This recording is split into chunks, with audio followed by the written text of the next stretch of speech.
Okay, welcome to EGR 445 in today's and 598.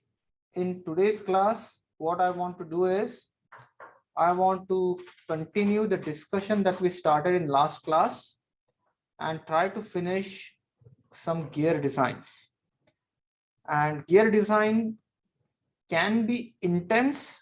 So deliberately, I'm just going to cover only 2 gear designs, just not to overwhelm you with different concepts. So in today's class, I would first discuss the spur gear design in detail.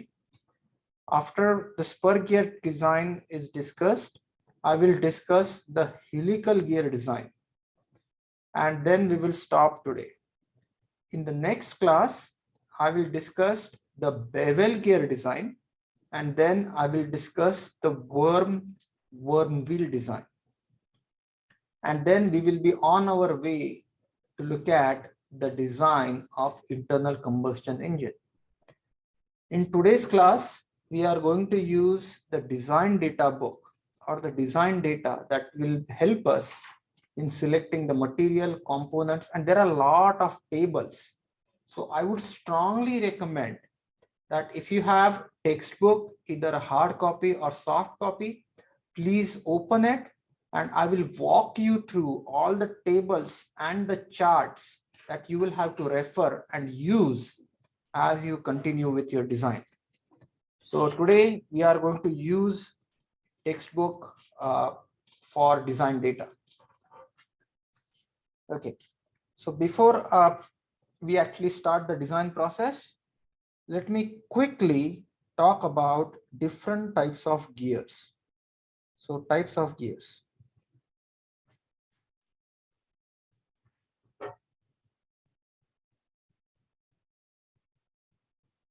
So what we have is, we have a spur gear. In spur gear, this is a very commonly used gear where gear teeth are cut parallel to axis.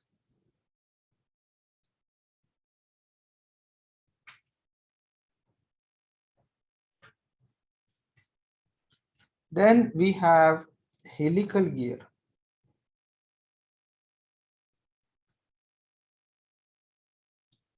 In helical gear, the gear teeth are cut at an angle.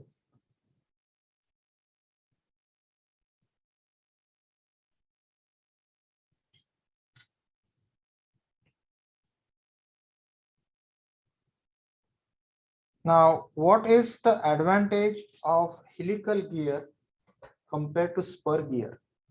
As you can see that since the gear teeth are cut at an angle, you have more area or more surface that is available for force transmission.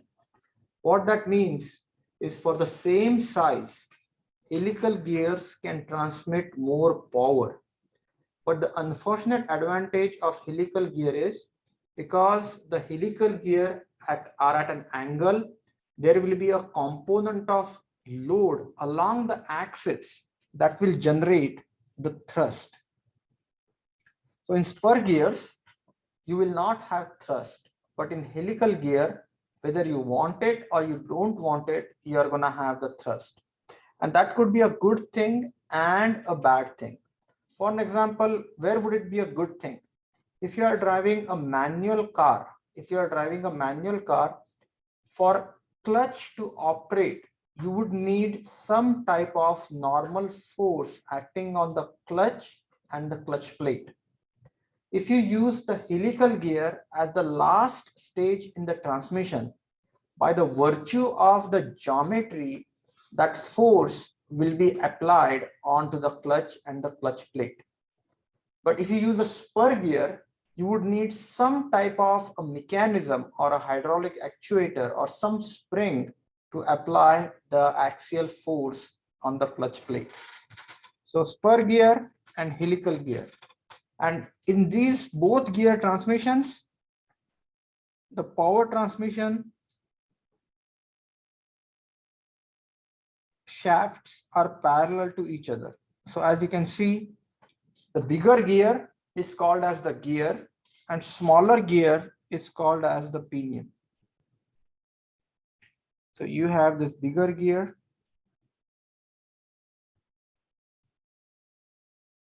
and you have the smaller gear, which is the pinion. The next part is the bevel gear.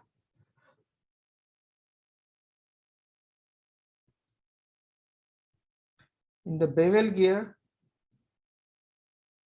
the gears are at an angle.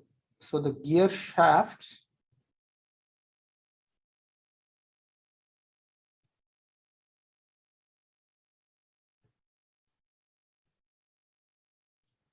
are at an angle. They don't have to be at 90 degrees. They can be at some other angle, but they will be either perpendicular or they would be intersecting. So this is the bevel gear. And obviously the advantage of bevel gear is that you can transmit the power when the shafts are at different angles.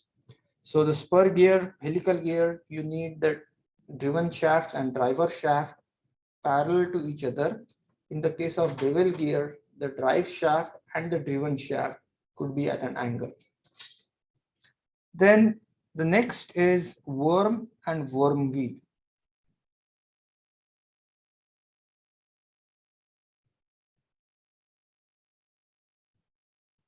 So in worm and worm wheel, if you think about it, we have a gear, something like this, and then we have a worm which is over here. So what I'm going to do is I'm going to show you a side view.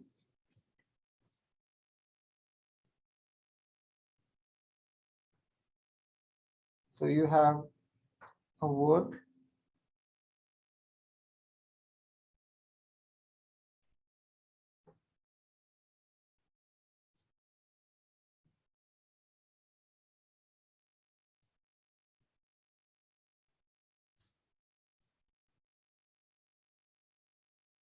and worm wheel.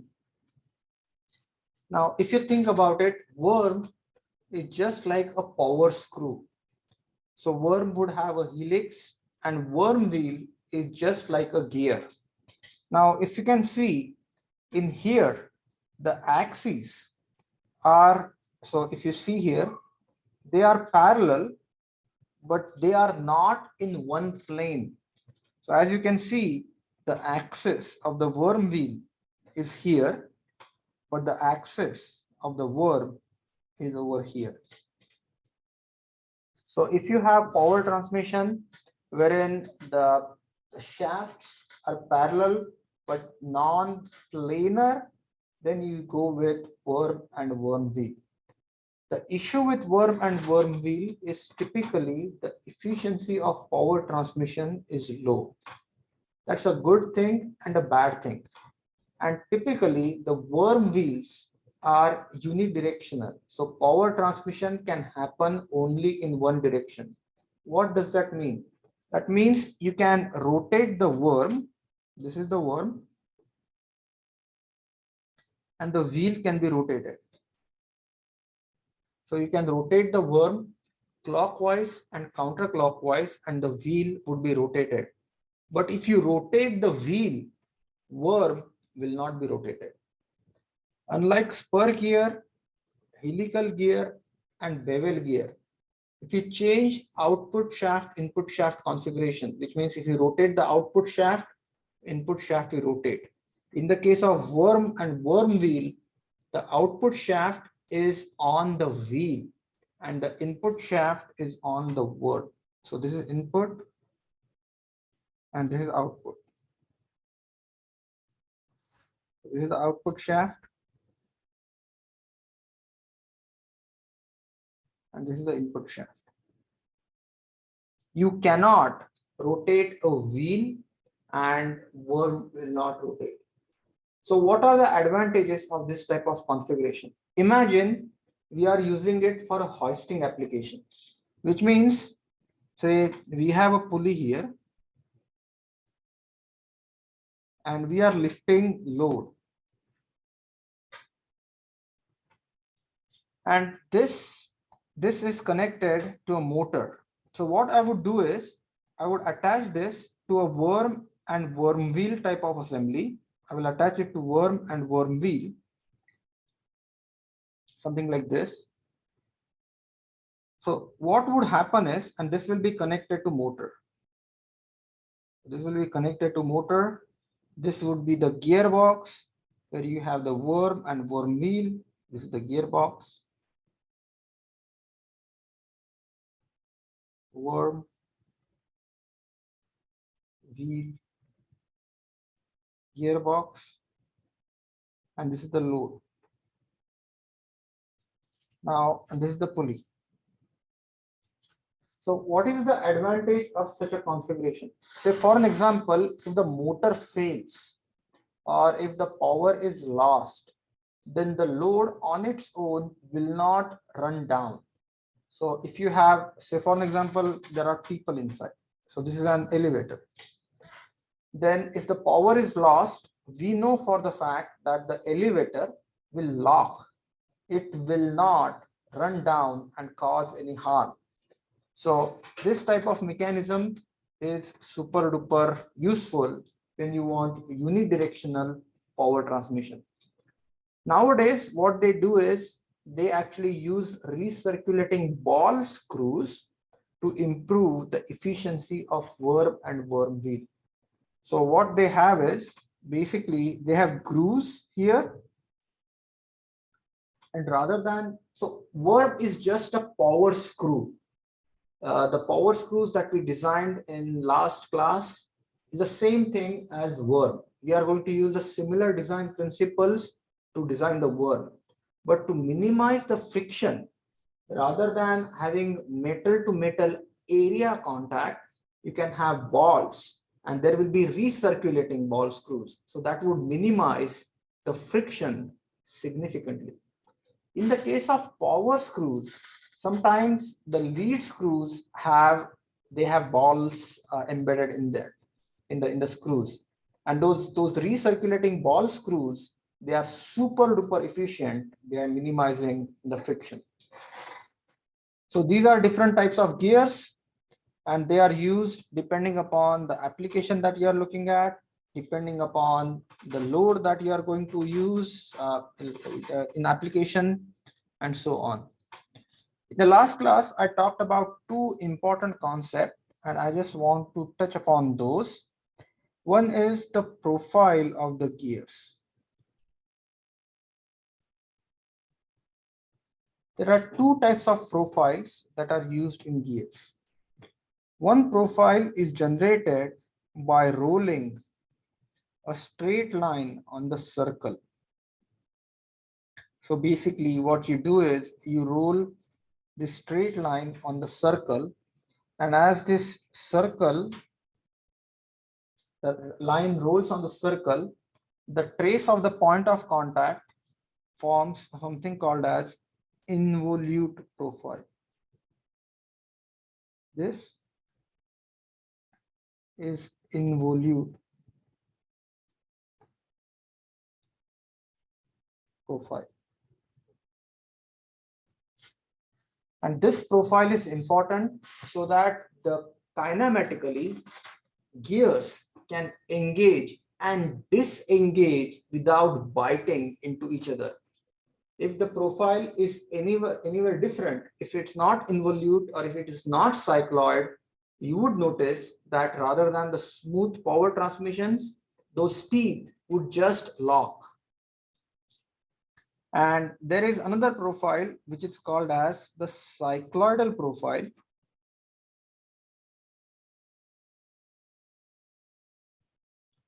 Wherein what you do is you trace a point where the circle is rolling on the outer circle. So this profile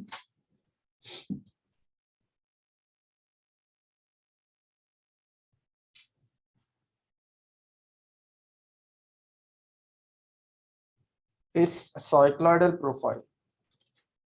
The other thing that we talked about in last class is concept of pressure angle.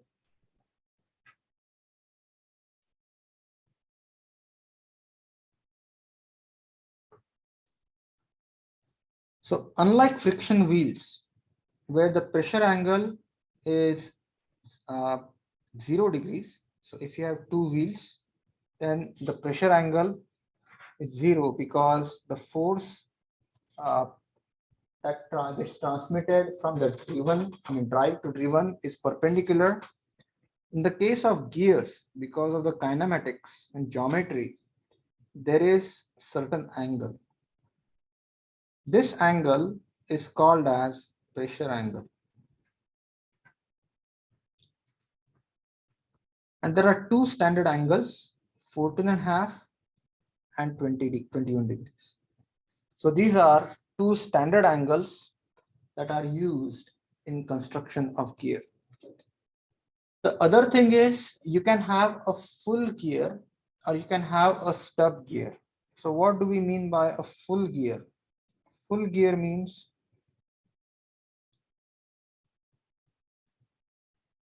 gear that has complete profile. In stub gear, the top part of the gear is shaved.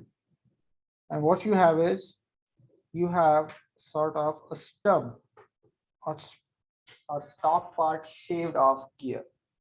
And the stub gears are actually used when you have stricter requirements on center distance.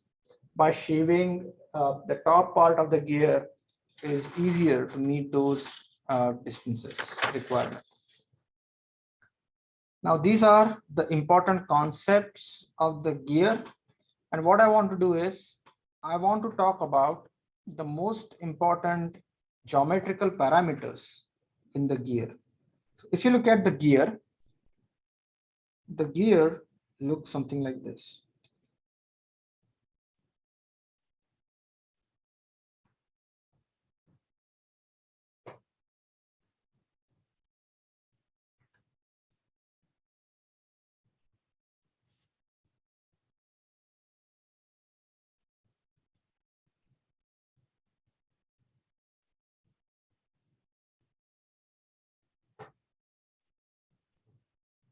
This is how the gear looks.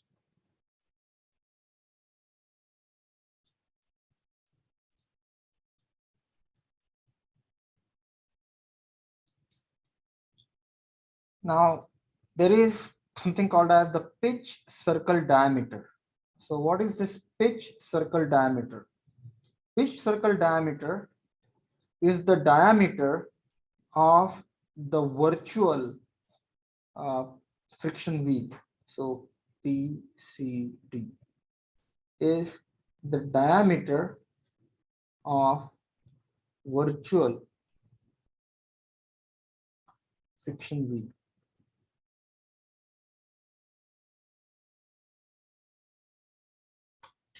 So if I were to replace these two gears by two friction wheels, the diameter of those friction wheels would be the pitch circle diameter. The next important dimension is something called as the circular pitch. It's called as CP. CP is called as circular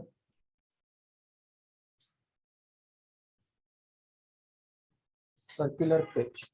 Circular pitch is nothing but the perimeter, which is pi times d, where PCD, I'm going to call this d,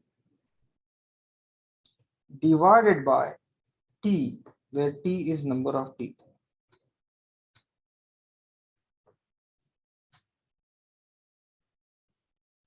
So pi times d is the perimeter. You divide that by number of pitch, and then you are going to get this distance from here to here. This is called as circular pitch. The top part of the gear, this, it's called as addendum.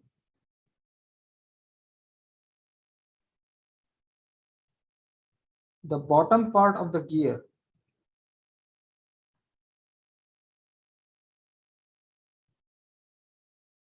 It's called as dedendum.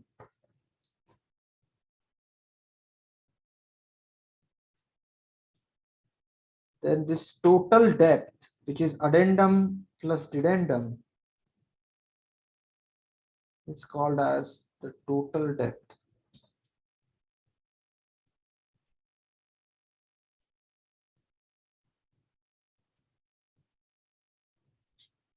Then what you have is this distance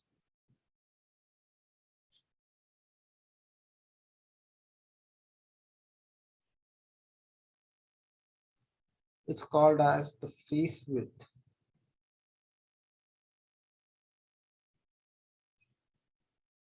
Then this is called as the face of the tooth. This is called as the flank of the tooth.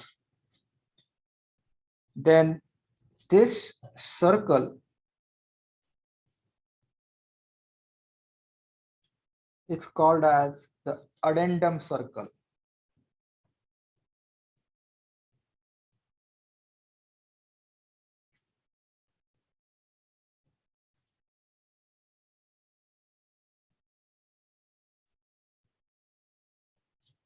This is called as the dedendum circle.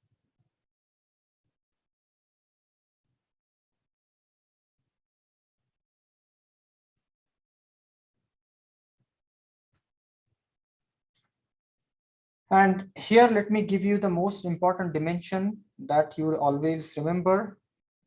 The pitch circle diameter D is equal to module multiplied by number of teeth.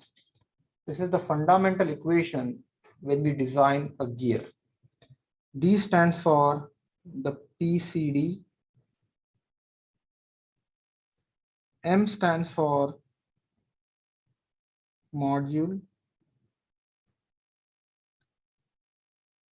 and T stands for number of teeth.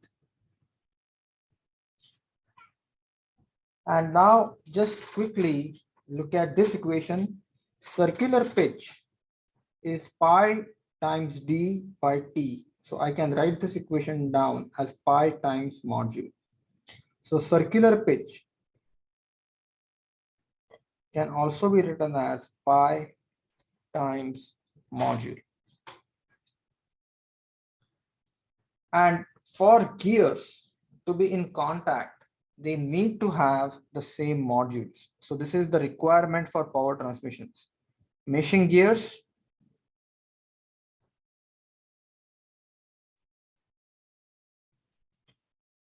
same module.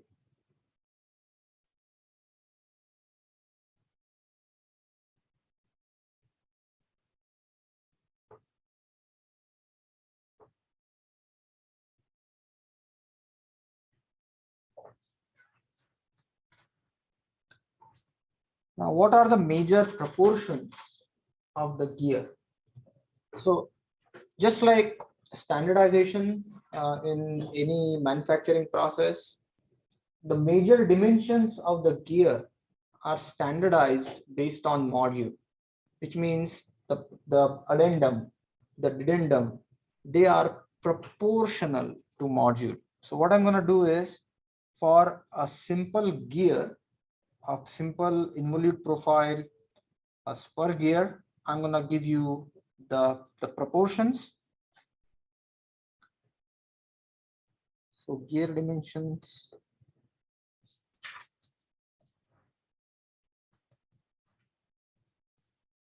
So you have module is equal to M, addendum is equal to 1 times M, dedendum is equal to 1.25 M working depth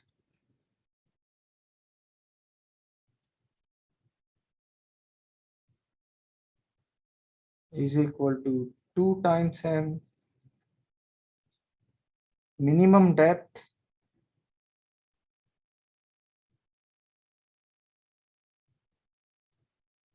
2.25 m, tooth thickness. This is tooth thickness, so I need to give you what that tooth thickness is. This is thickness.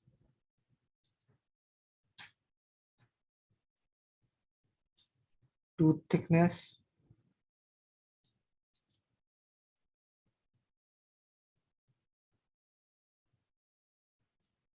is equal to 1.5 times module. Clearance is equal to 0.25 modules, 2 module. Fillet radius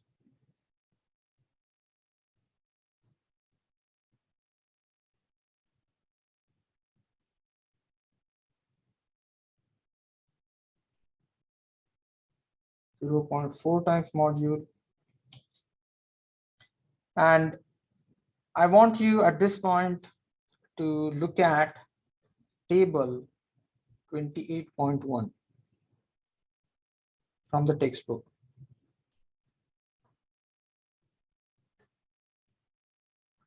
So if you have the textbook, hard copy or soft copy, quickly look at the table 28.1. That would give you these proportions. So how do we design a gear?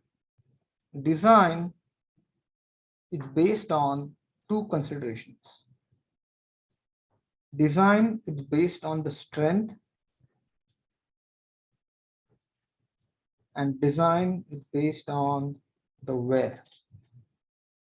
And what is this strength consideration and what is the wear consideration? So if you look at a gear tooth,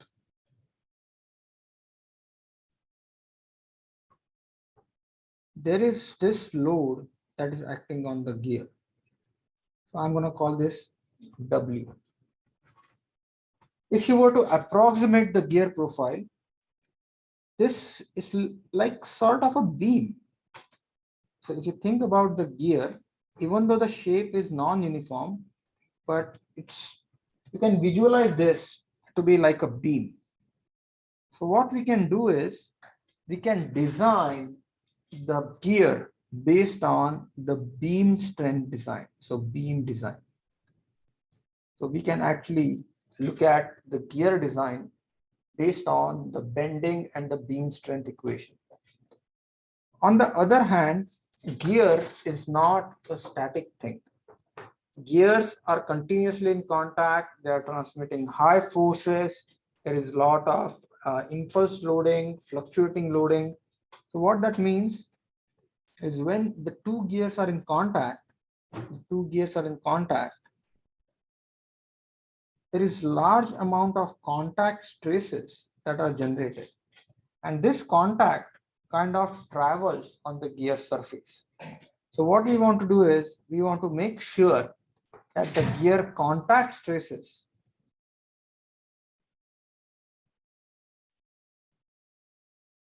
are less than the anticipated design loads.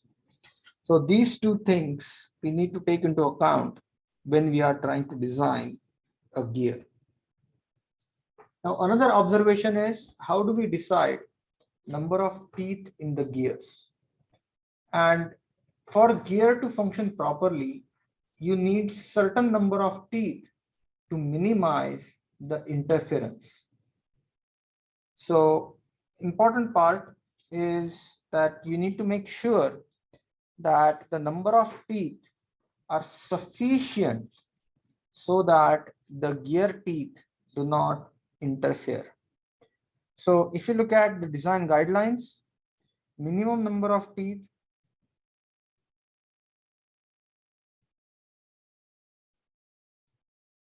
to avoid interference,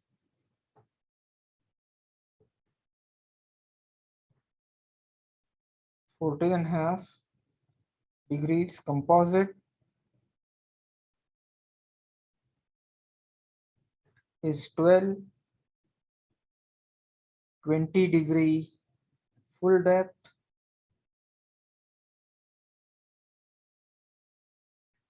is equal to 18 and 14.5 full depth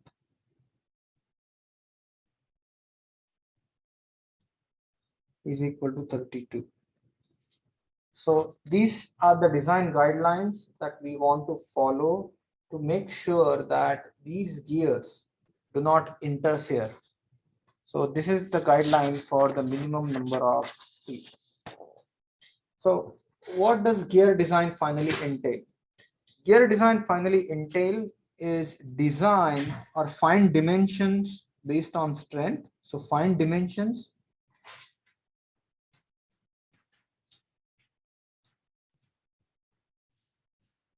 and then check dimensions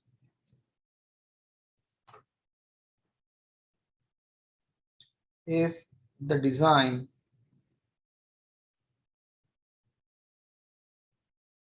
is safe. So those two are important aspects of the gear design. And for almost all the gears, the design procedure is going to remain the same. And as a matter of fact, when we look at the design of helical gears, here is the idea. You take the helical gear design, convert that into an equivalent spur gear design, and design the gear. So the idea is we have the principles for spur gear design. This new gear design, we are going to find out an equivalent spur gear and design the spur gear. And that approach is actually used in the gear design, all the gear designs that we are going to look at. Okay. Any questions on the gear design so far? So let's try to look at the gear design using the beam strength equation. So next topic is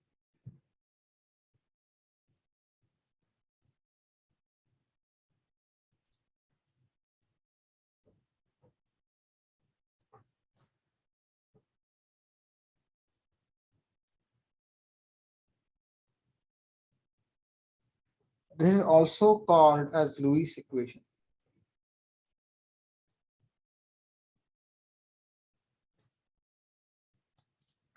So let me show you a sketch of the gear.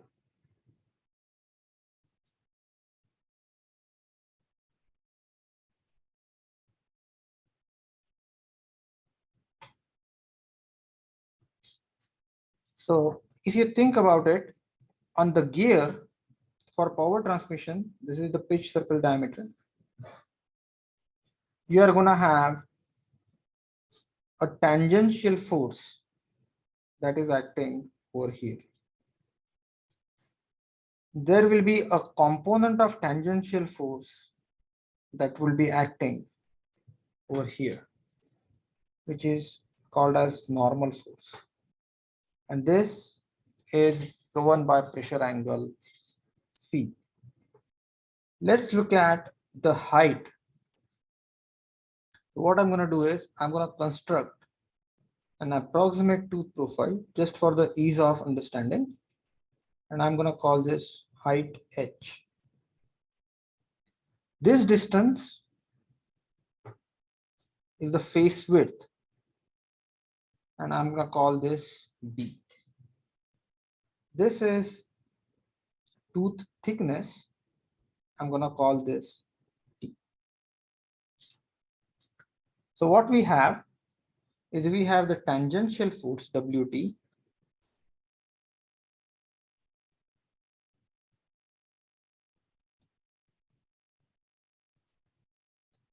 We have normal force.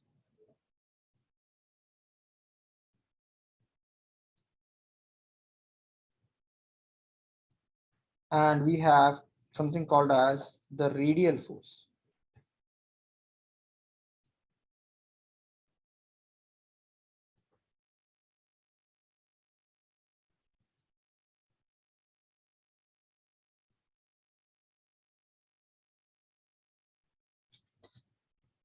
And please understand, torque, which is the torque that is transmitted, is equal to Wt multiplied by R, where Wt is the tangential force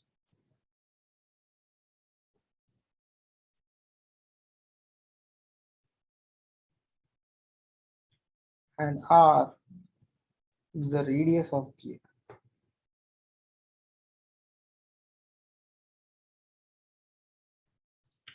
Now what I'm going to do is I'm going to draw the beam. So let me show you the beam. So if I were to approximate, for the sake of discussion, this gear by a rectangular beam, this is what I have. And clearly this is a very crude approximation because the gear is of non-uniform cross section. But this is what I have.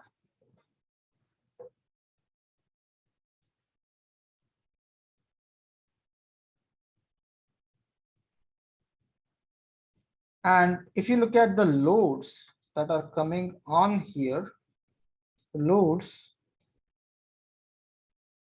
is Wt. So what we want to do is we want to use the equation for bending, sigma b is equal to m divided by I multiplied by y. Now what is m? M is Wt multiplied by h. What is I? I is Bt cube by 12 multiplied by T by 2. Now what's going to happen here is I'm going to do some simplifications. So this equation, I'm going to take Wt on one side. So I'm going to take Wt on left hand side, and this equation can be written as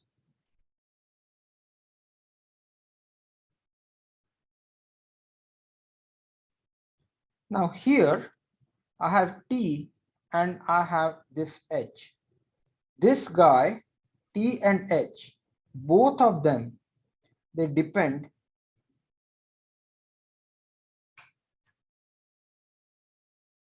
module.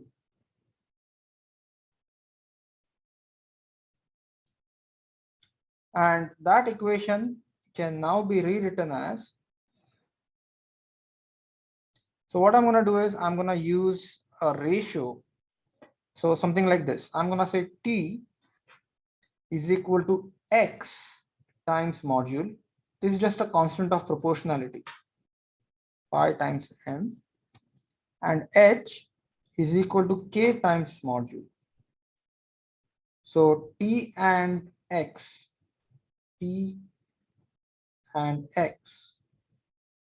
are constants of proportionality.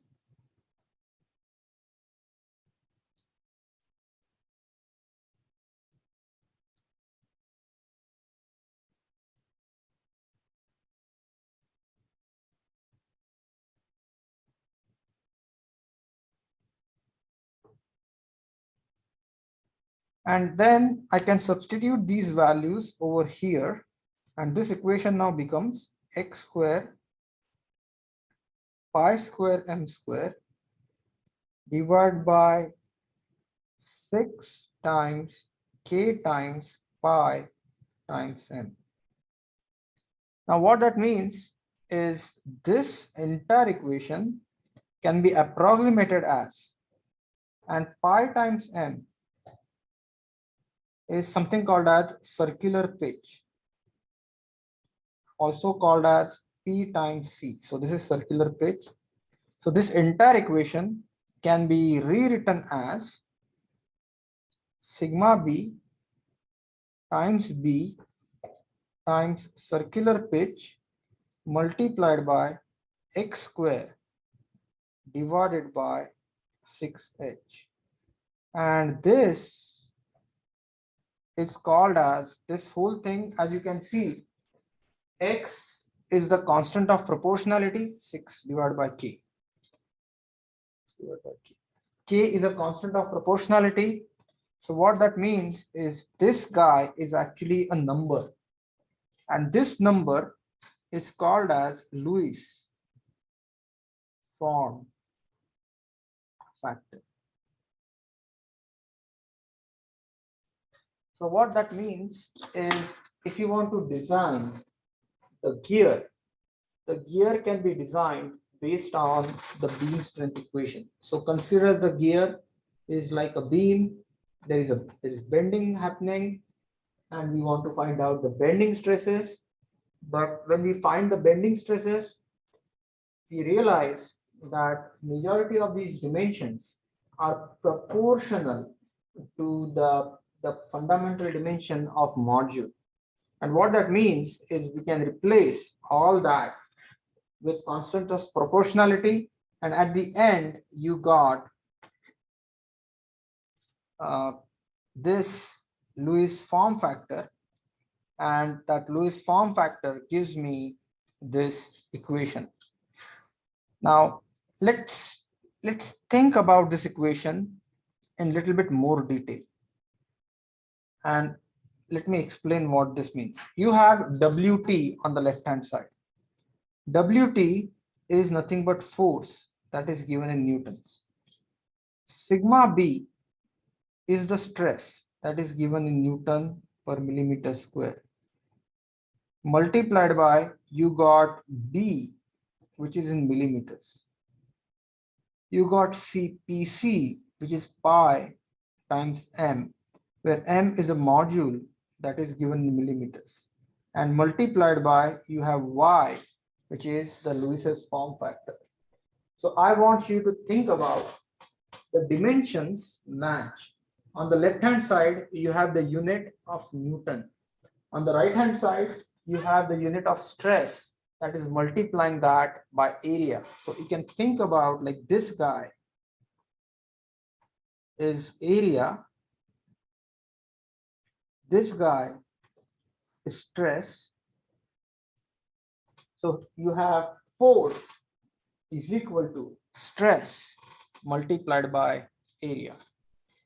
Everyone understood this? That is the fundamental concept in gear design. And when you do the helical gear design, when you do the bevel gear design, or you do the worm gear design, these concepts are going to remain the same.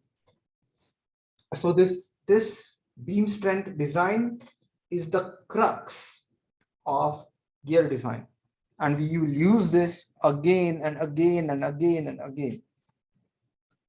So now, what is the value of Lewis's form factor for different types of gears? Lewis's form factor depends upon the number of teeth and the pressure angle. So I will give you those equations. So Lewis's form factor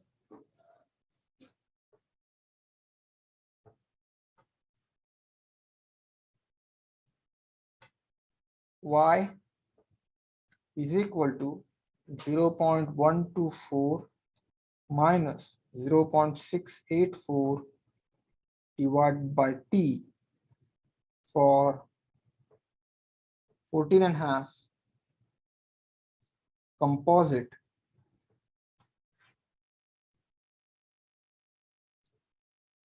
and full involute.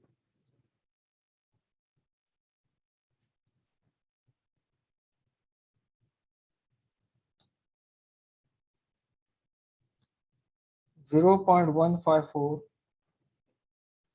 0.912 divided by t for 20 degrees full depth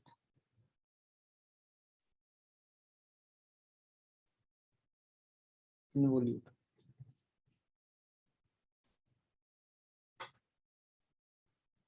And this is 0.175 minus 0.841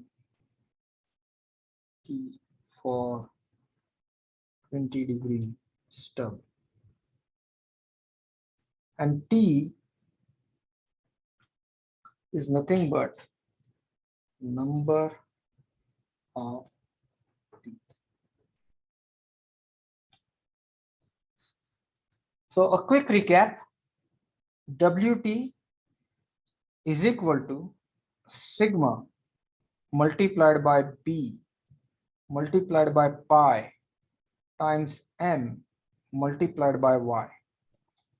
So this equation is nothing but force is equal to stress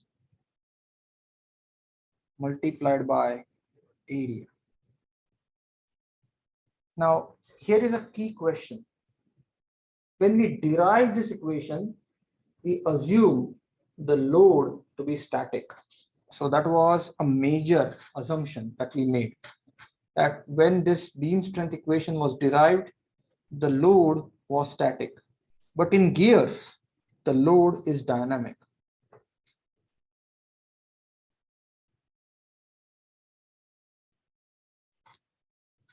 So how do we account for that dynamic load? And many a times what we do is we think about these additional assumptions and try to compensate using higher factor of safety. So what I'm going to do is here, I'm going to replace this sigma by something called as sigma W. So sigma W is given as sigma multiplied by the velocity factor, where sigma is the static stress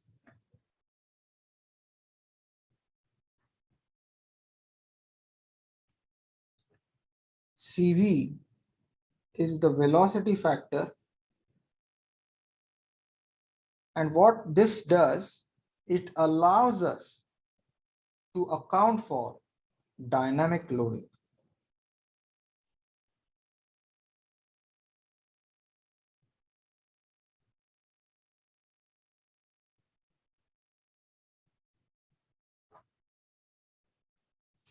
So with this, we will be able to do the dynamic loading analysis. How do we find out CV? CV is the velocity factor. It depends upon velocity. Well, CV will always be less than 1. And we will work through the problems. It's like sort of a correction factor. So what we do is CV for the example point of view, 3 divided by 3 plus V for ordinary gears.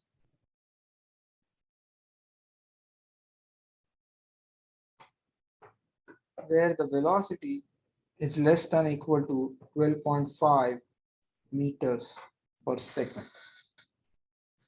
And sigma W is called as the working stress. This is called as the working stress.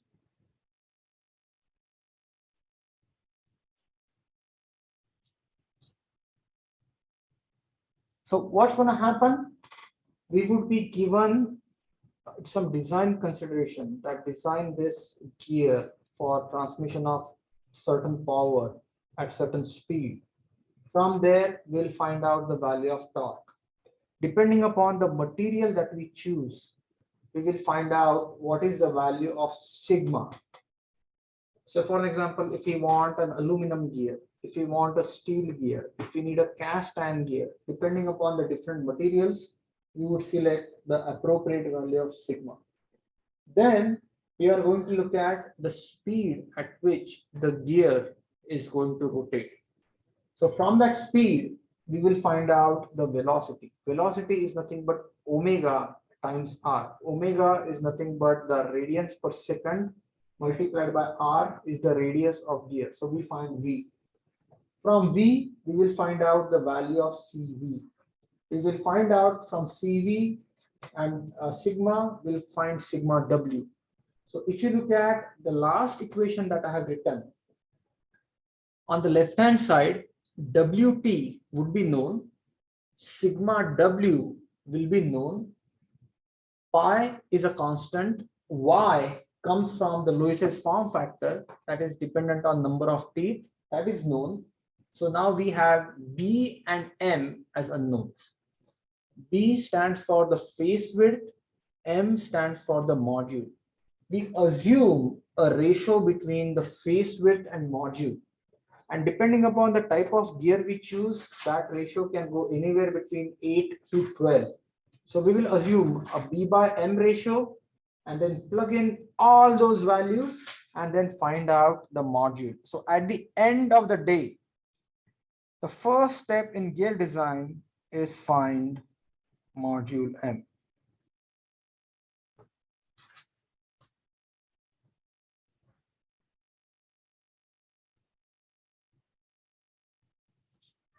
Once you find the module, your gear is pretty much designed, because at that point you can go back and use all these proportions that we talked about to decide all the principal dimensions of the gear. So with module known, you can actually pretty much know all the design dimensions for the gear. Everyone understood this?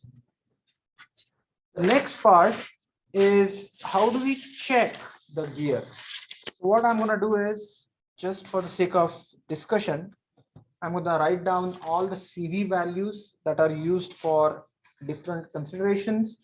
For an example, some gears, they rotate at very high speeds. Some gears rotate at slow speeds. Some gears, they are made up with plastic, nylon. So for those, CV values are going to be different.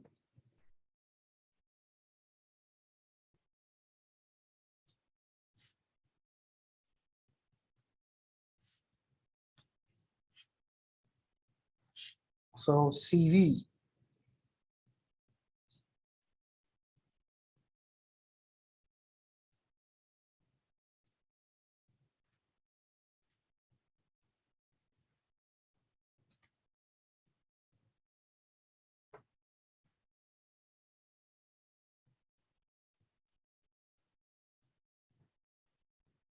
for carefully cut gears.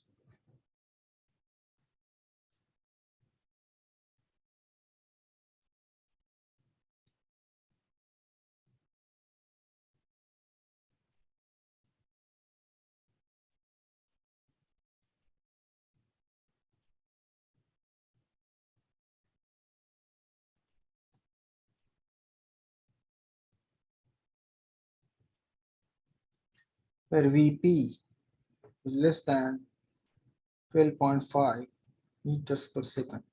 VP is the pitch line velocities.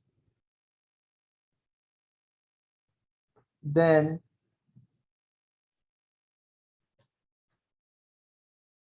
six divided by 6 plus V for accurately cut gears.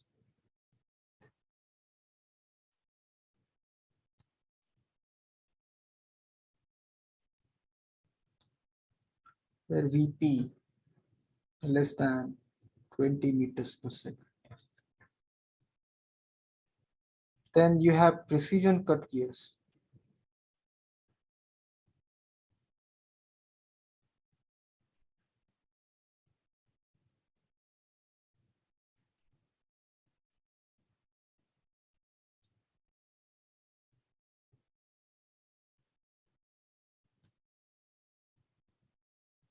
And then you have non-metallic gears.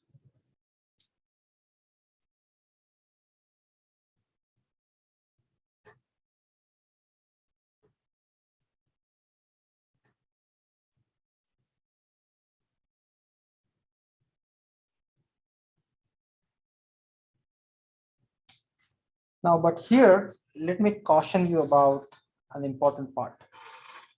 So CV depends upon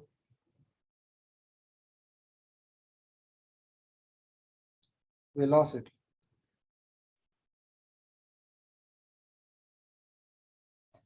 and velocity depends upon the diameter of the gear.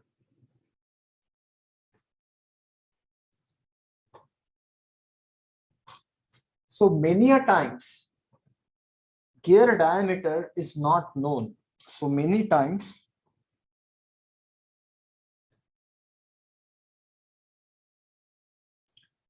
the gear diameter is not known and needs to be found out and to be determined. So what that means is you may have to go through an iteration of the design process to actually finalize your dimensions. So let me write this down. So Vp, which is the pitch line velocity, which is V, is pi times diameter times n divided by 60. And d is equal to t multiplied by m, where t is the number of teeth and m is equal to module. So unfortunately, if diameter is not known, then CV is kind of unknown.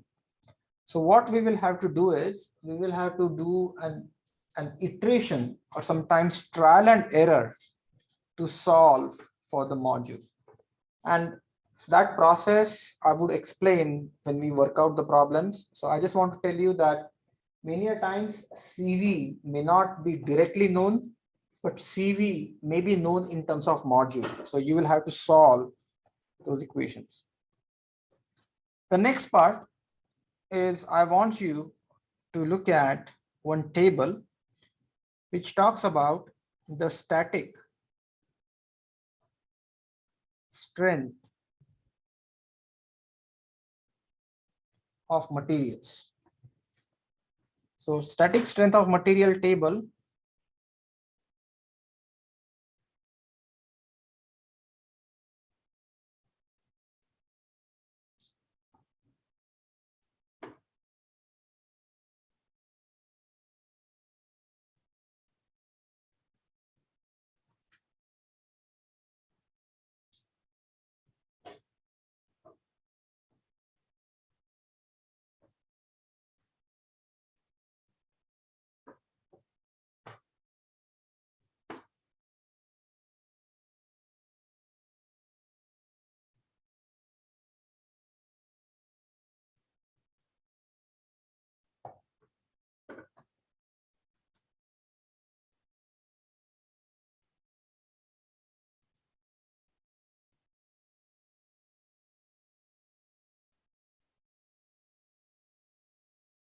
So I want you to look at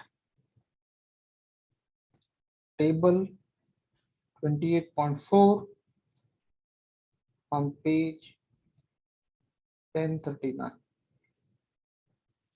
And please understand, for cast iron, sigma O is 56 Newton per millimeter square. For steel, sigma O is 84 Newton per millimeter square. These are for steel, alloy steel.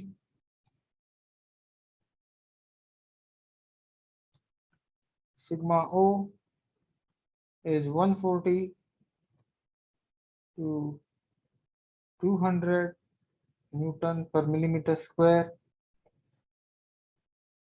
This is bronze, so bronze. And sigma O, if that is not given to you, is sigma ultimate divided by 3. If sigma O is not given. And sigma O is nothing but the sigma that we talked about in the previous equation. Right? So this is something just for reconciliation. You will see table 28.4. They will give you value of sigma, and those are the values of sigma that we need to take into account when we design. Okay, we are going to stop here for 15 minutes and then we will be back. The second part is, as you can observe, the gears are under dynamic loading. So we have to find out something called as the dynamic load. So WD, it's something called as the dynamic load.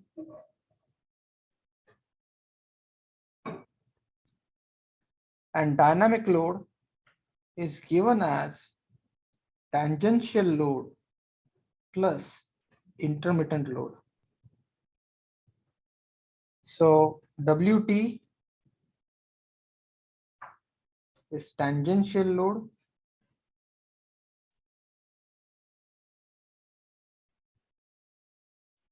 and WI is intermittent load.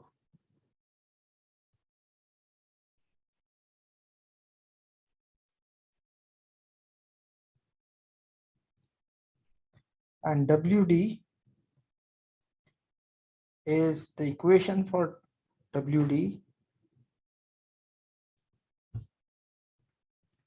is WT plus 21V B times C plus WT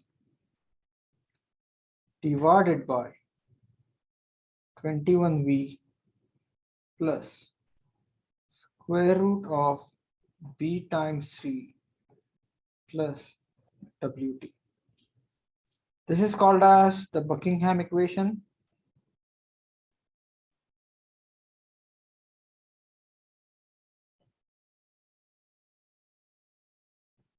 And I just want to talk about what these factors are.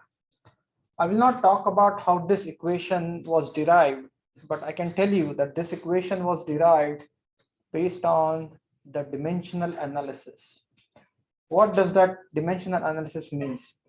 Dimensional analysis is sort of a technique to find out the properties of an unknown part using the experiments that are conducted for the series of different parts.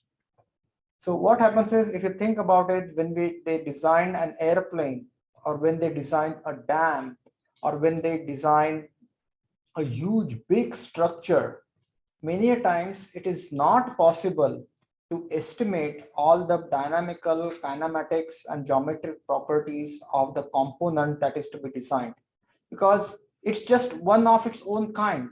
If you want to design a special purpose aircraft, if you don't have enough data from the previous experiment or experience, or even mathematical equations that would allow you to design that particular component.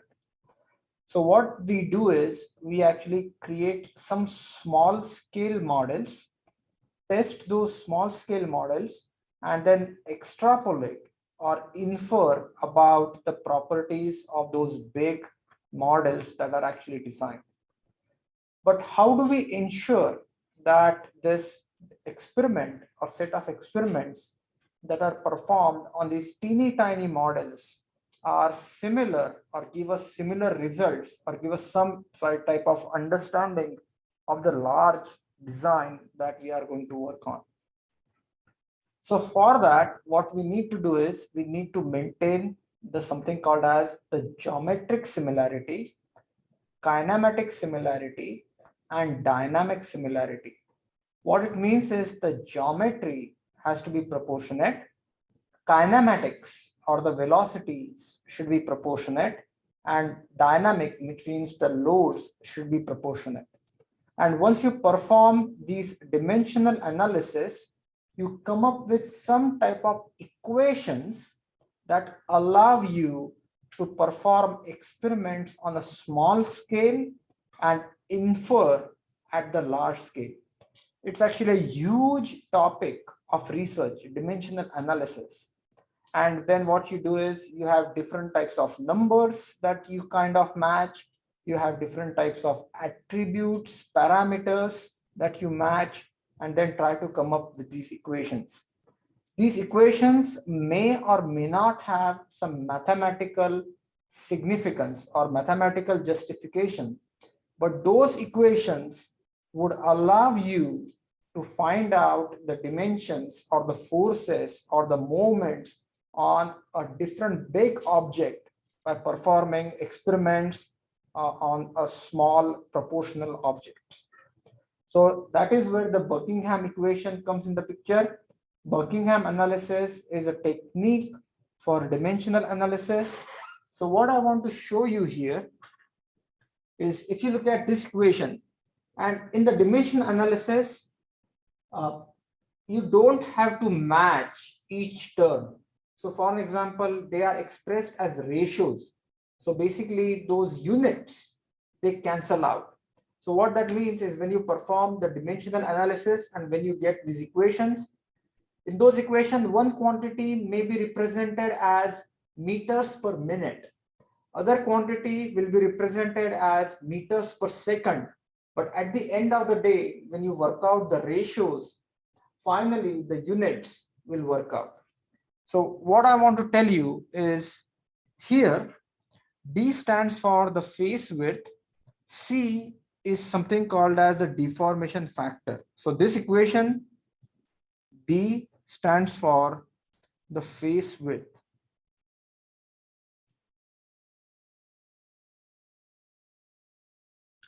which is given in millimeters.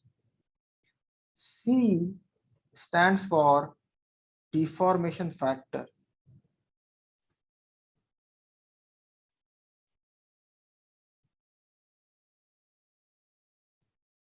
So the deformation factor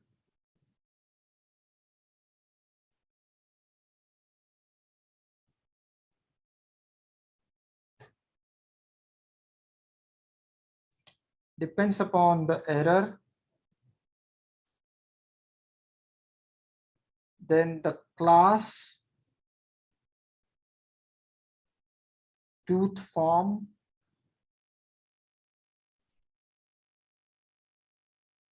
and finally the material. And V is the VP, which is the pitch line velocity.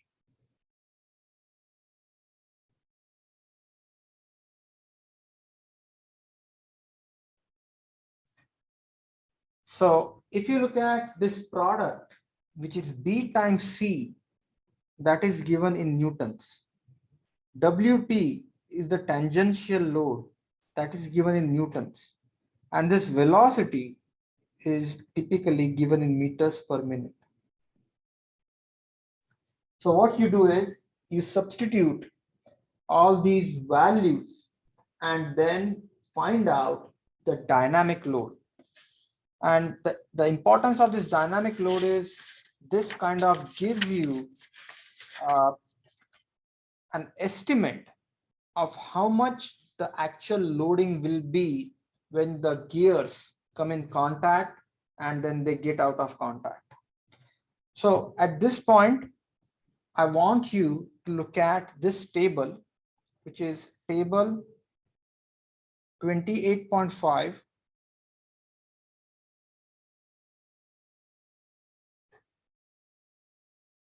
On page 1040. If you look at this table, which is table 28.5, which is on page 1040, you would see it talks about material. So you have this material, then it talks about the pressure angle. So pinion material, gear material, pinion is small, gear is large.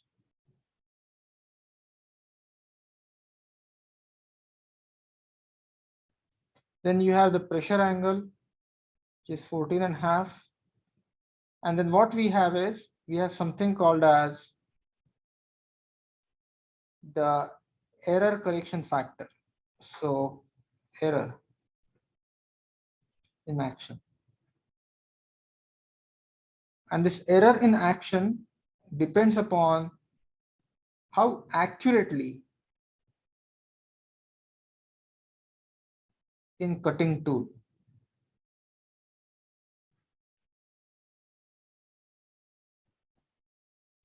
So if you have 0.01, you have 0.02, and all the way to 0.08.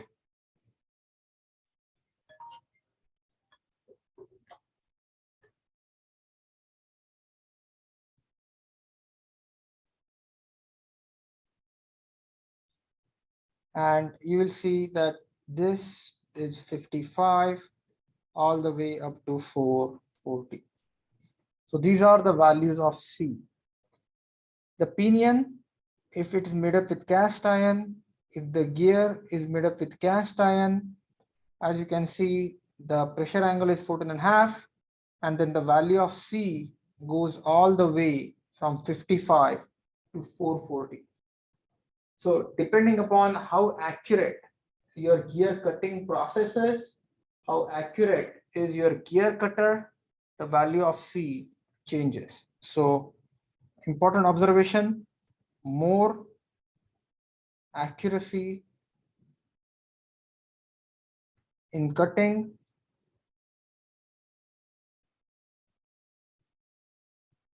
less dynamic load.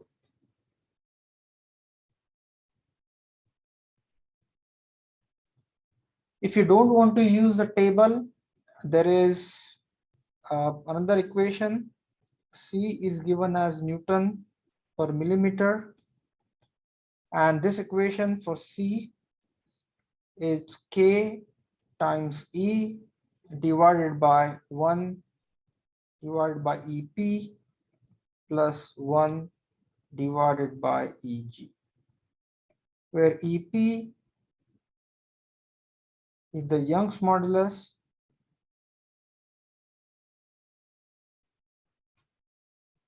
for pinion, EG is Young's modulus for gear, E is the error action, and K is the factor depending upon tooth form.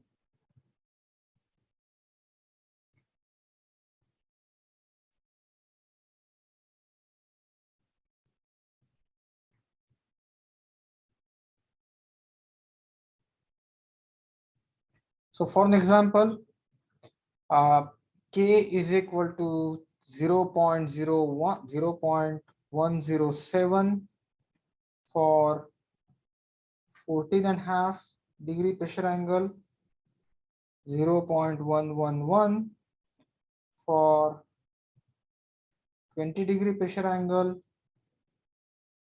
0.115 for 20 degree stub. And this C is given in Newton per millimeter. And please note that this C goes into the equation that I have shown over here. And again, there are multiple tables that potentially can be used to find out E, which is the error in action. So for an example, there is another table, which is table 28.6. So you can use table 28.6 to find. But if you follow that 28.6, you will see E is depends upon the module, and then the way the gear is cut. So first class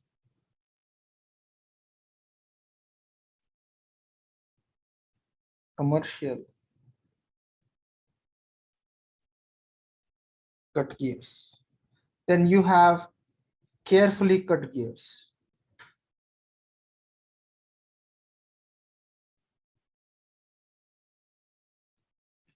And then you have precision cut gears.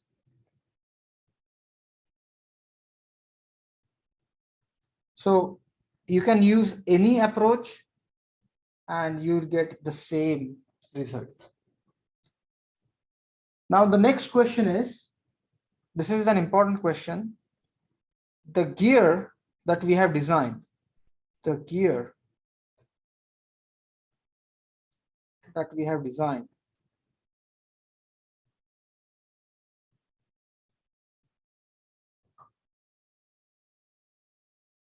based on the beam strength equation.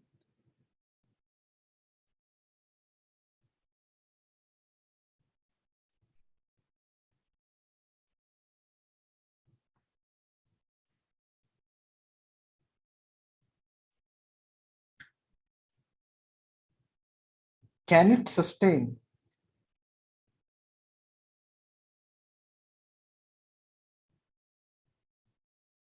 the dynamic load?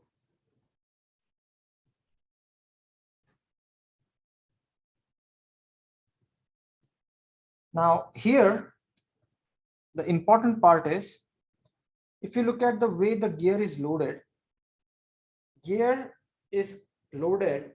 in sort of the alternating load. So gear tooth gets loaded, unloaded, loaded, unloaded, loaded, unloaded. So if you think about it, it is sort of loaded in fatigue. So if you look at the fatigue,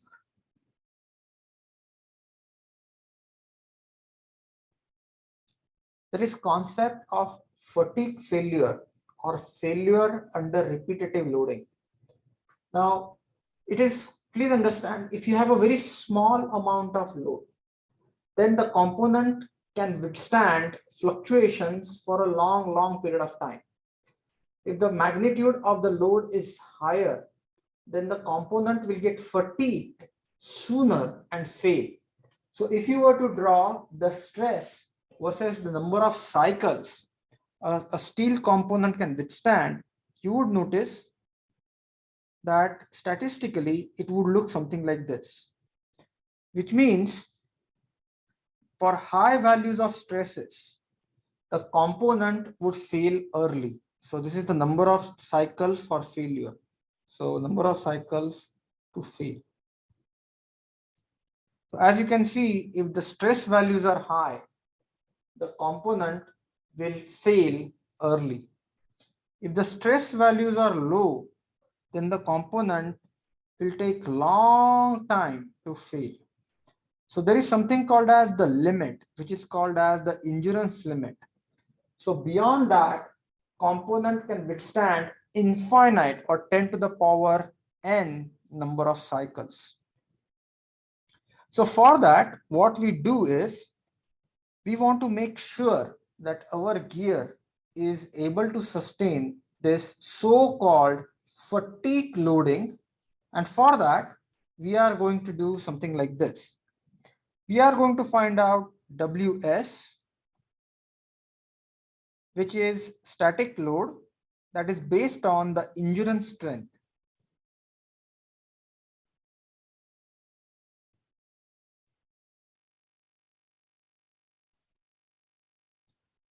And this is the same equation as Lewis's form factor equation.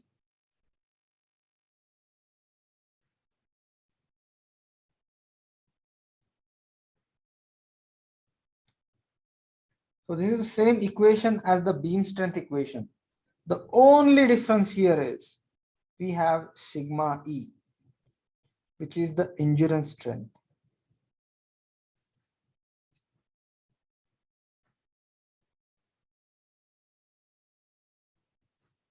So this endurance strength of the material comes from the fatigue type of analysis.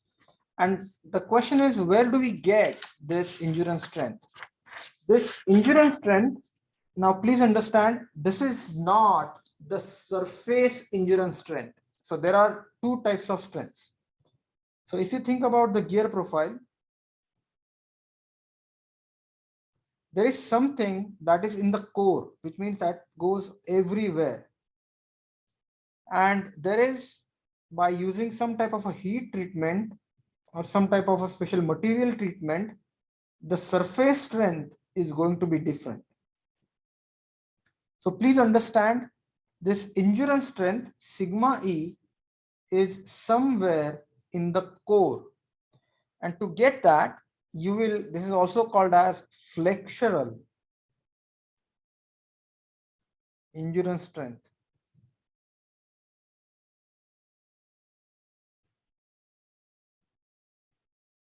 Which is sort of core strength.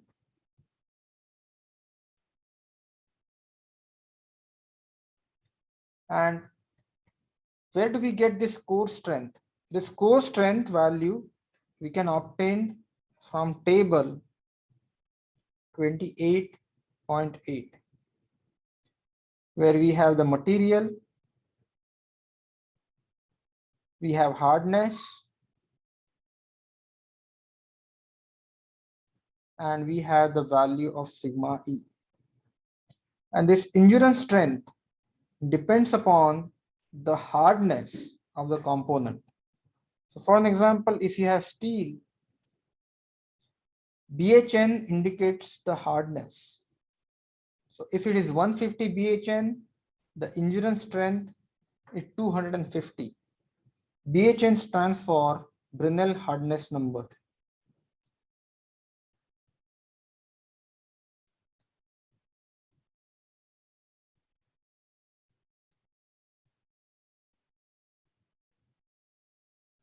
And if it's 400 BHN,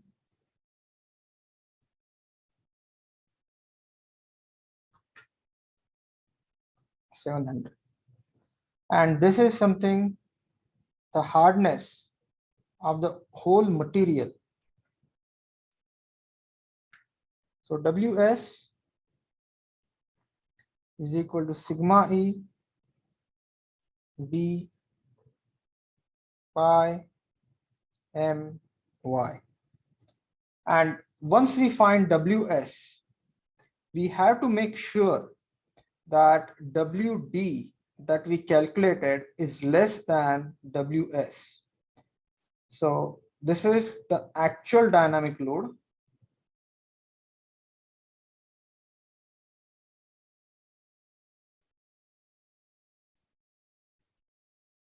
And this is the maximum load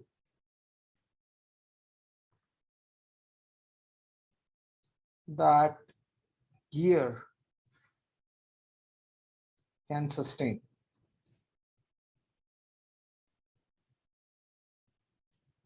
And for safety, we want to make sure that the actual dynamic load is less than the maximum dynamic load that the gear can sustain. And if this condition is met, then the gear design is safe. So the next part, and there is something that I want you to understand, that we are discussing the gear design in detail, but later I will give you a step-by-step recipe for gear design. And what you would do is, just like the previous the designs, you will follow the step-by-step procedure and find out the gear dimensions. So bear with me, let me discuss all this theory. And at the end, what I'm going to do is I'm going to give you a recipe for gear design, and that is the recipe that we are going to follow. So next part is, as you can see, as those gears come in contact, the one gear kind of scrapes the other gear. There is high localized stresses.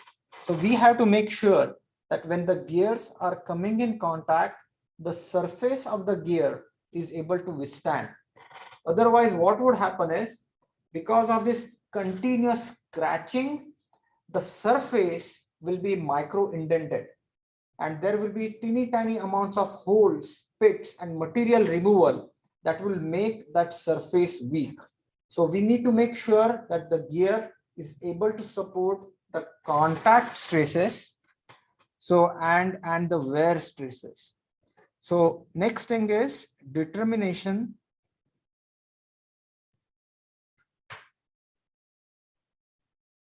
of wear load.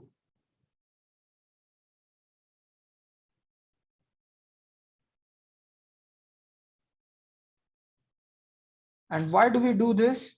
Because if you have this gear,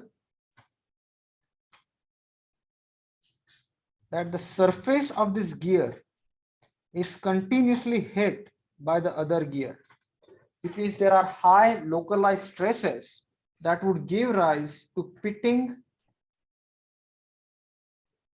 and potentially material removal.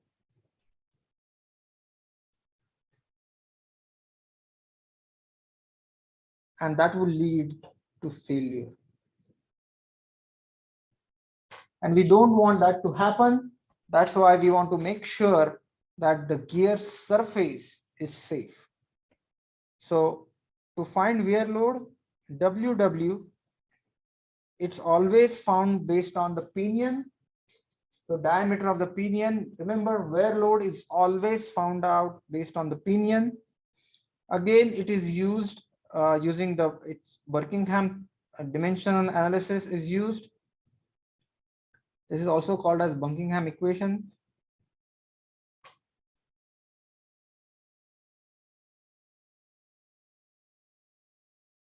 Where dP is the dia of pinion,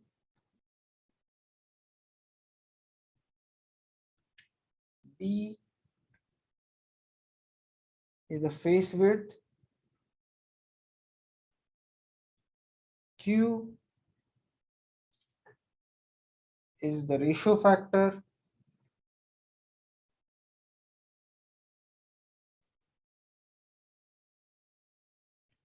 and this ratio factor depends upon the velocity ratio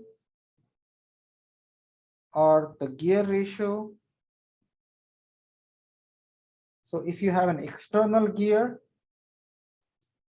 this is the ratio factor.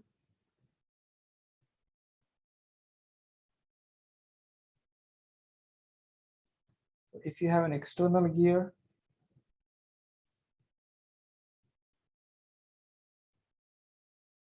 if you have an internal gear,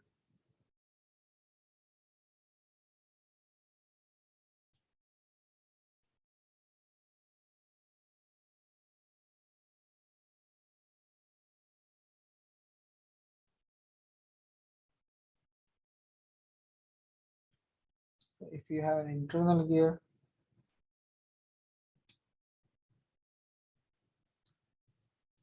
and just to give you a velocity ratio is nothing but the number of teeth on gear divided by number of teeth on pinion.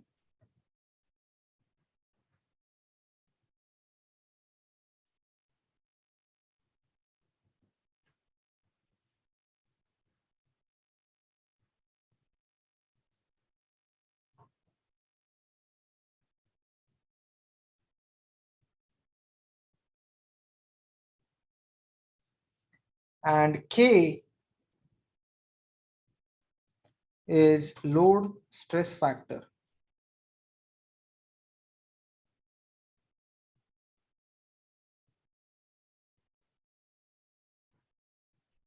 This is also called as material combination factor.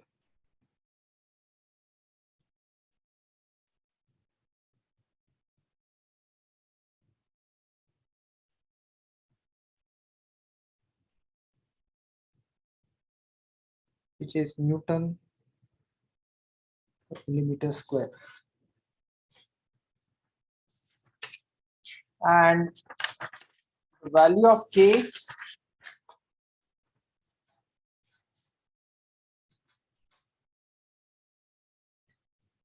there are two ways to do this.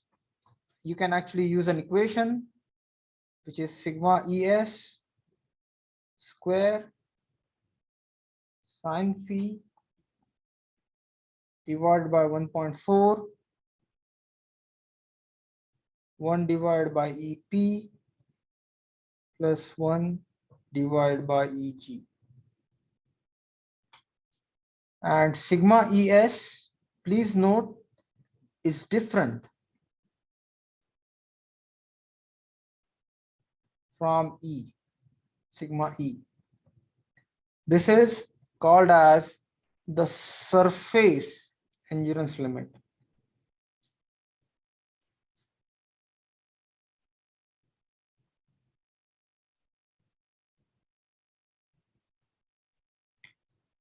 And that is given in Newton per millimeter square.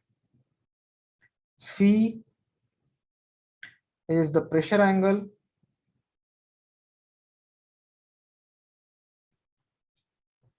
EP is Young's modulus.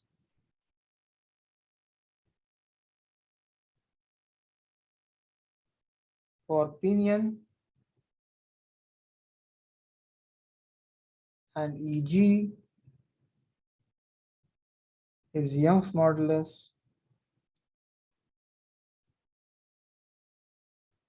for gear. If you do not want to use this equation, you can use table 28.9, and in that table you have the material. For the material hardness, you have value of sigma ES. If the material is steel, 150, just 350. Once again, I cannot emphasize this enough. Sigma ES is different than sigma E. So for an example, if you have this gear tooth, sigma E is everywhere inside. This is where the sigma E is. And sigma ES is here, which is on the surface.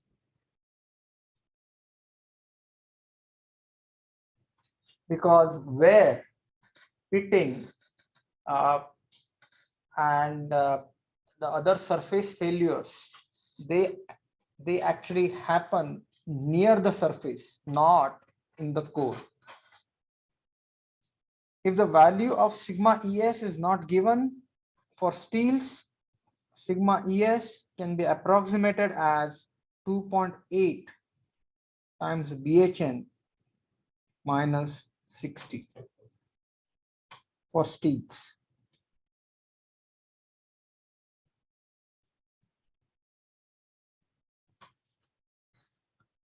Now, the next part is the actual load. The actual load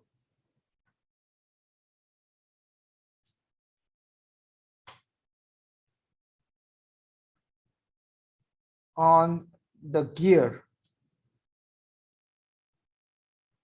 is WD, the dynamic load that we calculated. And this dynamic load, WD, must be less than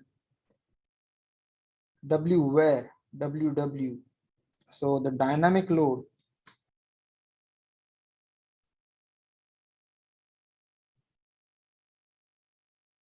has to be less than the wear load for safety. So WD should be less than WW. The last part is, what are the different ways a gear could fail? So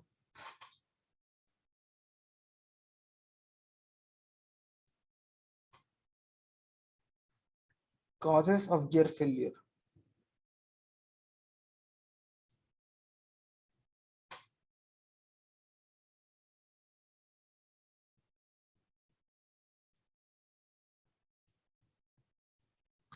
So gear could fail because of bending. Gear could fail because of the material removal on surface, that is called as pitting. The gear could fail because of scoring. Gear could fail because of abrasion, and gear could fail because of corrosion. So you can have excessive loading that will cause gear to bend, or the loading that is out of plane that actually makes three-dimensional state of stress causing gear to fail. There could be micro material removal on the surface, that is pitting. There could be scratches on the gear surface, that is called scoring. There could be abrasion. Say for example, the gear is running in an abrasive media, or all of a sudden the coolant is contaminated, and then you get these micro granules that eat the surface of the gear, or gear would simply corrode because of some type of material effects, temperature effects, electrochemical effects. So these are the ways the gears can fail. Now what I'm going to do is, this may look intimidating, so let me quickly touch upon the important points in the gear design, and then I will give you a step-by-step recipe for gear design that you should follow. And I would actually work out one or two problems in gear design that will give you some sort of practice. But let's quickly go through what we talked about on the gears. So when we look at the gear design, we are going to look at four important types of gears: spur gear, helical gear, bevel gear, and worm gear. Then next thing is, we looked at the different types of pressure angles, different types of gears, and then we looked at the different gear nomenclature. So the most important thing that you want to understand is that equation. The pitch circle diameter is equal to module multiplied by number of teeth. These are the proportions of the gear. So once you find out the module, you can pretty much have that gear designed. Then gears need to have minimum number of teeth so that they can operate freely without interference. So first and foremost, the idea is we are going to design the gear based on the beam strength equation, and then we are going to check the gear just to make sure that the gear is safe based on the wear loading and based on the dynamic loading. So first we will use the Lewis's form factor, and using the beam strength equation, we will find out the module. Then since the gear is dynamically loaded, we have to modify the stress from the actual stress to working stress, where working stress is given as static stress multiplied by the velocity factor. And that velocity factor is dependent on the type of gear and the speed at which the gears are rotating. So these are the different values of velocity factors depending upon whether the gears are carefully cut, whether the gears are accurately cut, or if the gears are metallic versus non-metallic. But a word of caution, when we try to solve the gear design problem, many a times the velocity factor will be in terms of module. So we will work out the example and I'll show you how to handle this type of equation. From static strength of material, we can actually find out the module and have the gear preliminary design. But then we need to check that the gear is able to sustain the dynamic load and is not going to fail under endurance loading or fluctuating loads, or it's not going to fail under wear. So we find the dynamic load. After we find the dynamic load, uh, again, there are some factors that need to be determined.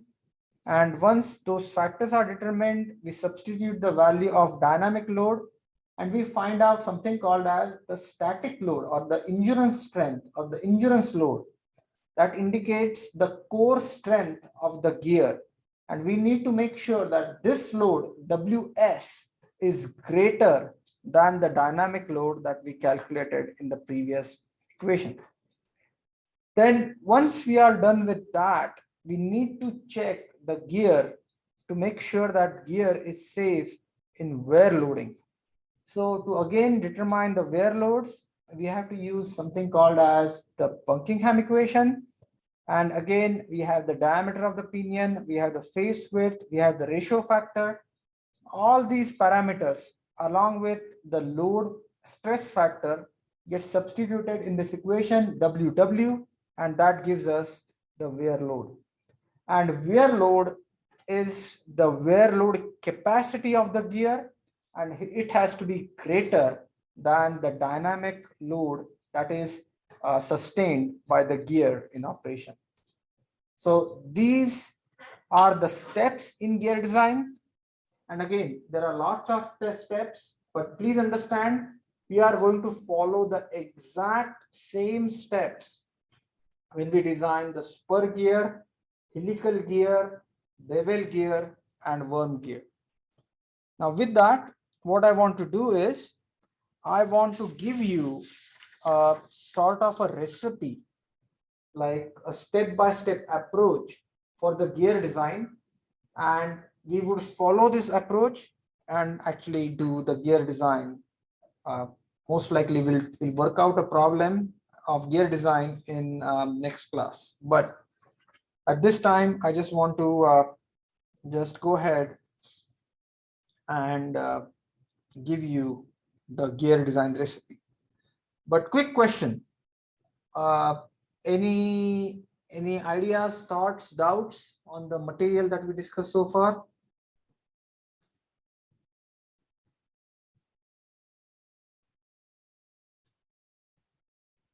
Any ideas, questions, doubts? So, Yeah. does each gear have,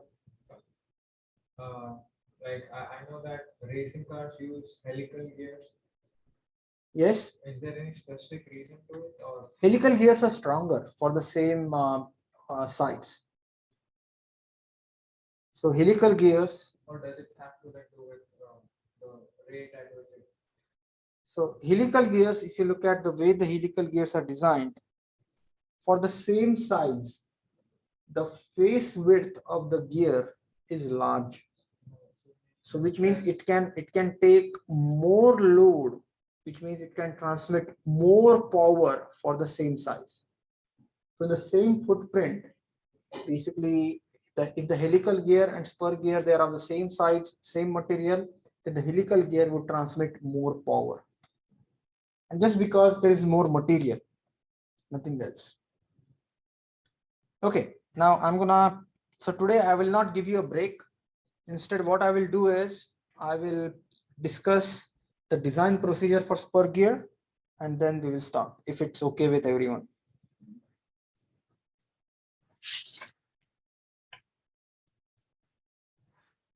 So design procedure for spur gear.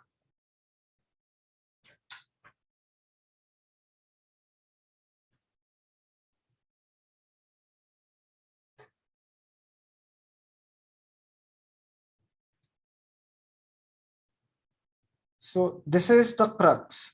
This is the procedure or the recipe that we will follow when we work out the problem.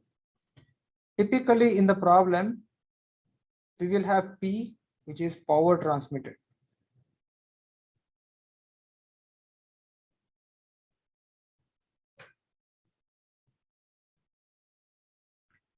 N is equal to speed. And sometimes they will give you center distance.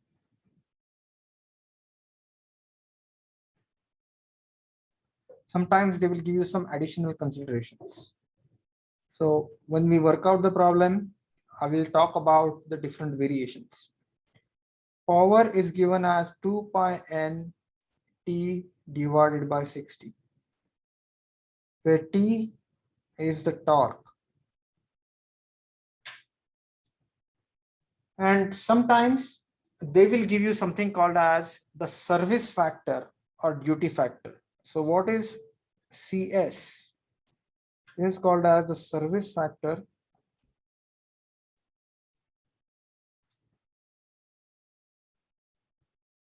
or duty factor.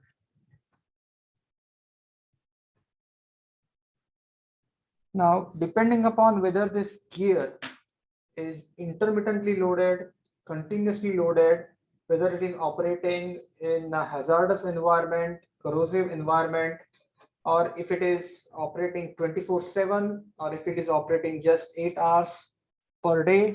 So depending on that, you have this service factor. Now for this service factor, I want you to look at table. It is very important that you get yourself familiar with these tables, because when we don't have sort of a design data book that I used when I was a student.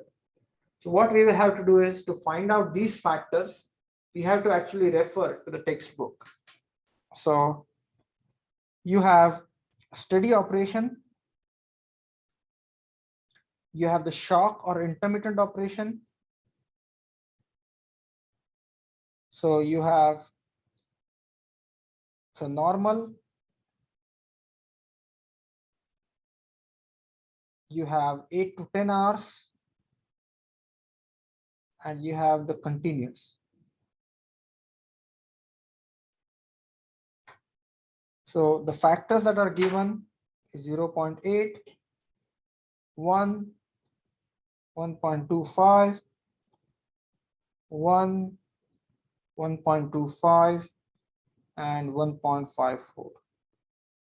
So this service factor, what you do is you basically, when you have the power transmission that is given to you, you multiply this by this service factor. So P design is equal to service factor multiplied by P. And then you use this design to find out torque. So in other words, if you are doing a continuous duty operation, then your torque will be 1.25 times the original torque that you calculated. This is actually the step 1. So you will determine, so step 1, in step 1, you will find out WT. So determination of WT.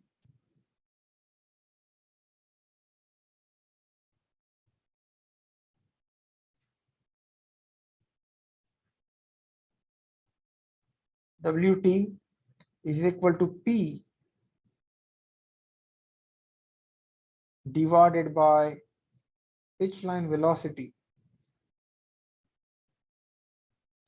multiplied by CS, or WT is equal to torque divided by R. So this is the first step. Step 2,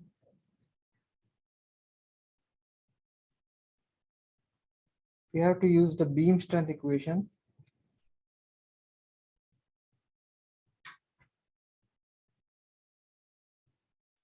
And a word of caution, WT is equal to sigma W times B times pi times M times Y.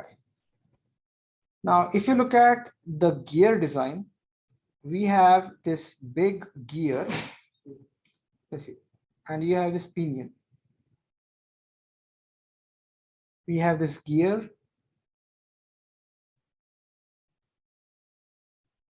and we have this pinion. If the gear and pinion, they are made up with same material, the pinion is weaker.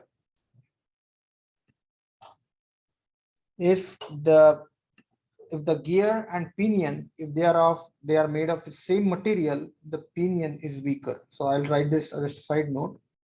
If gear and pinion are made with same material,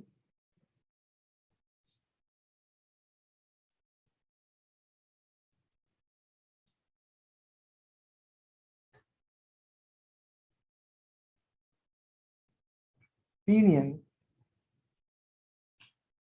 is weaker. But if the gear and pinion are made with different material,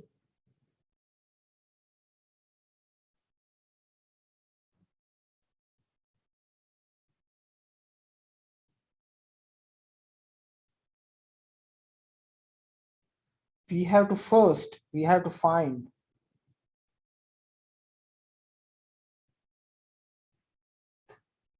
which is weaker.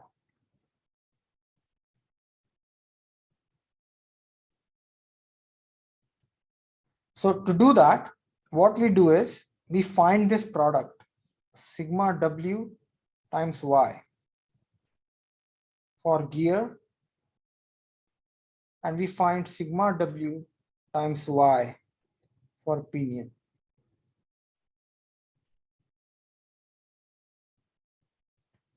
So one thing that I would like to tell you is, if the gear and pinion are made up with different material, gear has different number of teeth, pinion has different number of teeth.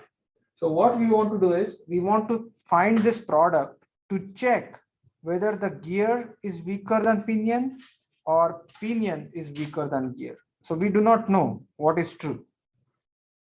So what we will have to do is we have to find which one is weaker. Assume that if gear is weaker, then our design will be based on the gear. So design should be based on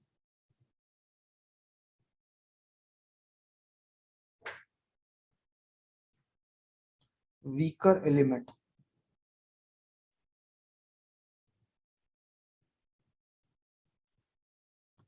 So if our gear is weaker, then we will design based on the gear. If our pinion is weaker, then we'll design based on pinion. But in this particular case, if the gear and pinion are made up with the same material, if the gear and pinion are made up with same material, pinion is always weaker. So you will always design using pinion.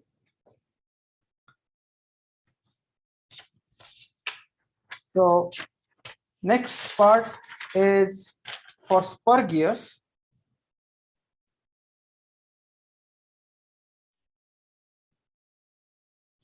For spur gears,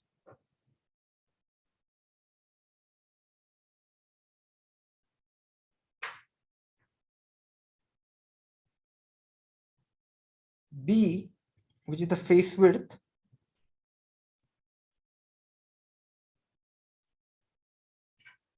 is equal to 9.5 to 12.5 times module.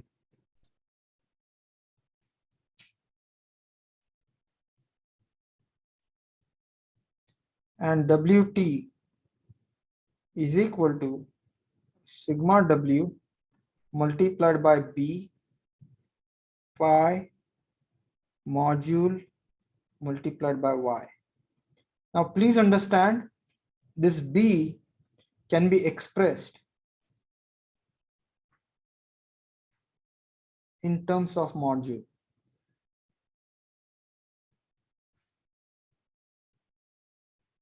So you can solve this equation and find value of m. So once module is found out, the gear is pretty much designed. Step 3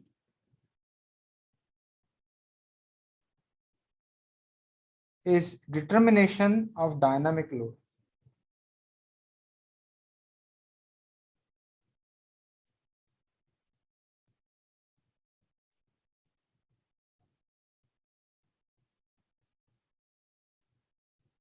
And that is WD, WT plus WI. And WT is found out from step number 1. In step number 3, we use this equation.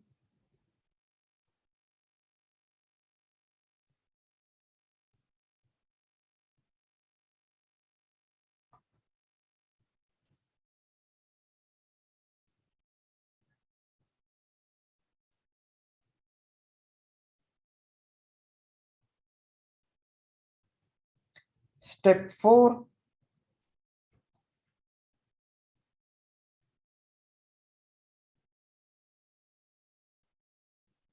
is calculation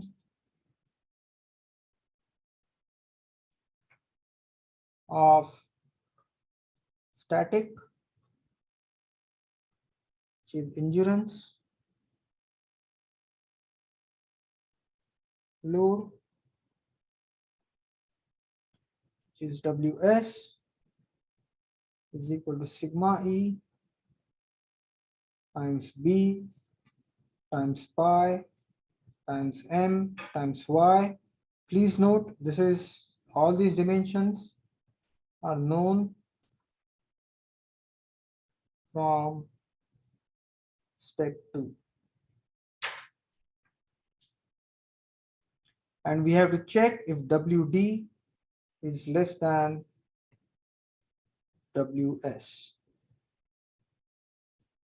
If this is true, then safe. If not, reiterate. Design.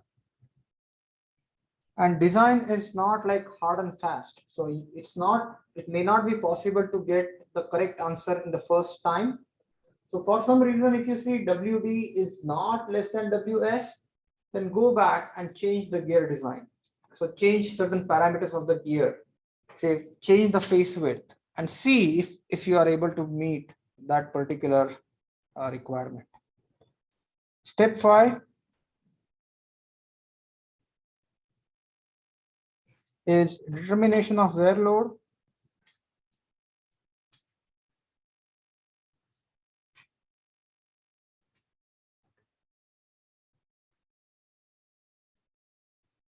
And that is WW times B times Q times K, where all the parameters dP, B, Q, and K are defined earlier. And with that, you need to find out WW has to be less, so WD has to be less than WW for design to be safe. And once you have that, you have module, you have face width, you have diameter, and you can create a very nice sketch of the gear.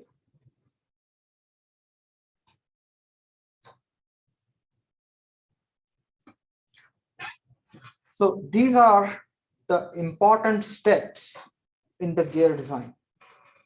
But typically, when you complete the gear design, at the end, you have to do the gear shaft design. So what that means is at the end, you can, once you have found out all the gear dimensions, you can certainly create a nice sketch. But then these gears will be mounted on shafts. So, and these shafts could be simply supported, or in certain cases, these shafts could be cantilevered. Could be something like this. So the last part of the gear is to design the shafts.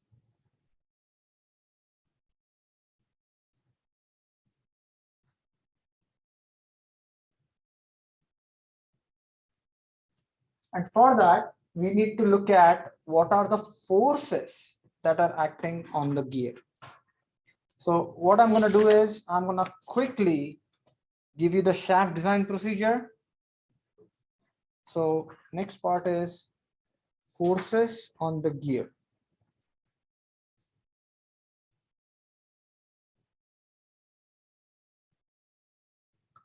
So if you look at this gear, and we are talking about a spur gear,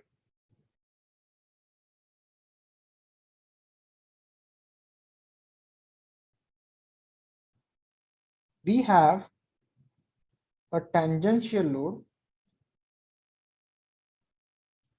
we have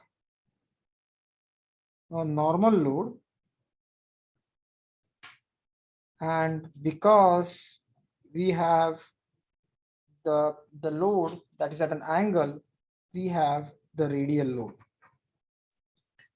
So at this point, we have designed the gear, and what we need to do is we need to design the shaft.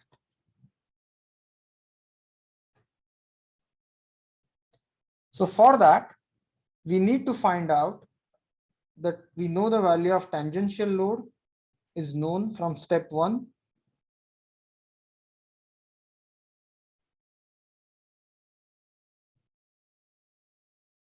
Then we have to find out Wn, which is Wt divided by cosine of phi,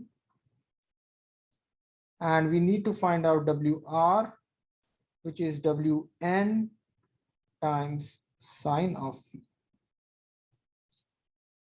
So in other words, Wr is equal to Wt divided by tan phi.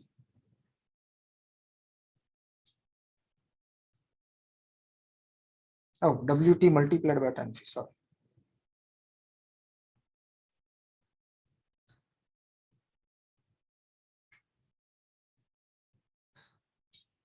And then you need to see how the gear is attached. So there are two configurations.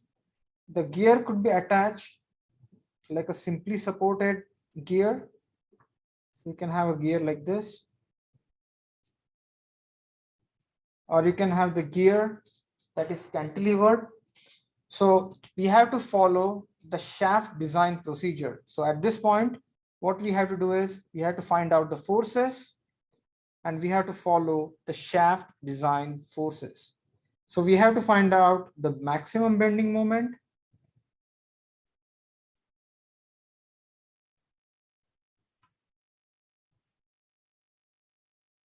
and as you can see, the gear is loaded in the horizontal and vertical direction.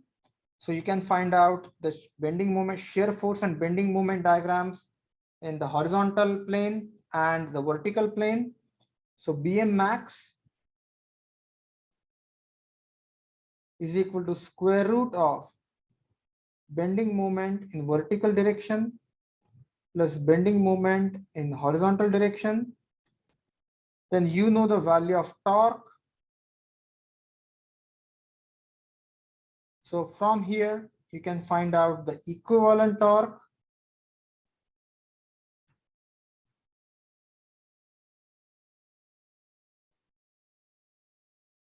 And at the end, you will use the equation TEQ divided by J multiplied by R, where J is equal to pi d raised to 4 by 32 and R is equal to T by 2.